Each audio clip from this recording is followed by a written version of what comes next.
In recent developments, a shocking incident unfolded at the official residence of Justice Yashwant Varma, a judge at the Delhi High Court. The discovery of a significant amount of cash has raised alarm bells, sparking concerns about the integrity of India's judiciary. In this video, we will explore the details of the cash retrieval at Justice Varma's residence, the subsequent inquiry initiated by the Supreme Court, the process of removing judges in India, and a historical overview of impeachment proceedings against judges, highlighting that, to date, no judge has ever been successfully impeached in India. On March 14, 2025, a fire broke out at the official residence of Delhi High Court Judge, Justice Yashwant Varma. During firefighting efforts, authorities made a startling discovery in an outhouse used as a storeroom: bundles of cash, some of which were burnt. This discovery immediately sparked concerns of potential corruption or illicit financial activity. Political parties like Congress demanded a thorough investigation to maintain public trust in the judiciary. Justice Varma has strongly denied any wrongdoing. He expressed shock at the video evidence showing the charred bundles of currency and described the situation as a conspiracy to frame and malign him and his family, insisting that neither he nor his family stored cash in the storeroom. In response to the discovery, the Supreme Court Collegium, led by Chief Justice Sanjeev Khanna, decided to transfer Justice Varma back to his parent institution, the Allahabad High Court. However, transfer suggested as a precautionary measure to uphold the integrity of the judiciary, separate from any ongoing investigations, was put on hold. Subsequently, a three-member committee has been formed to conduct an in-house inquiry into the matter. The committee members are Justice Sheel Nagu, Chief Justice of Punjab and Haryana High Court; Justice GS Sandhawalia, Chief Justice of Himachal Pradesh High Court; and Justice Anu Sivaraman, Judge of Karnataka High Court. This inquiry aims to investigate the origins of the cash and determine whether any judicial misconduct or corruption is involved.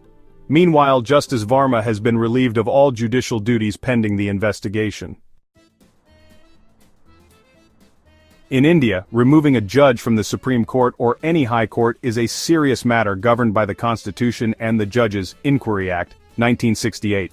The process begins with an impeachment motion in Parliament, which can only be initiated with the support of at least 100 members of Lok Sabha or 50 members of Rajya Sabha. Once the motion is introduced, an inquiry committee is formed to investigate the charges. After the inquiry, if the charges are upheld, the motion is debated in Parliament. For the removal to be confirmed, a two-thirds majority in both houses is required. However, this process is challenging and rare. While impeachment is a serious procedure, it's important to note that despite several attempts, no judge of the Supreme Court or High Courts has ever been successfully impeached in India. Here are some key instances where impeachment motions have been initiated. In 1993, an impeachment motion was filed against Justice V. Ramaswamy of the Supreme Court for alleged corruption. The motion failed in Parliament after a vote. In 2011, an impeachment motion passed in the Rajya Sabha against Justice Sumitra Sen of the Calcutta High Court, but he resigned before the motion could proceed. Also in 2011, Justice P.D. Dinakaran of the Sikkim High Court faced allegations of land grabbing and other offenses. He resigned before the impeachment motion could be processed. There were also motions against judges like J.B. Pardawala in 2015 and C.V. Nagarjuna Reddy in 2017, but they did not progress. Despite these attempts, no judge has been successfully impeached in India. This raises important questions about accountability and whether the judiciary is effectively self-regulating. The recent incident involving Justice Yashwant Varma and the ongoing inquiry underscore the need for both judicial independence and accountability. As the investigation continues, the nation waits for clarity on this issue, hoping it may lead to greater transparency within the judiciary. Although the impeachment process has yet to succeed in India, this incident has once again highlighted the need for robust mechanisms to ensure judges who wield immense power are held accountable to the public.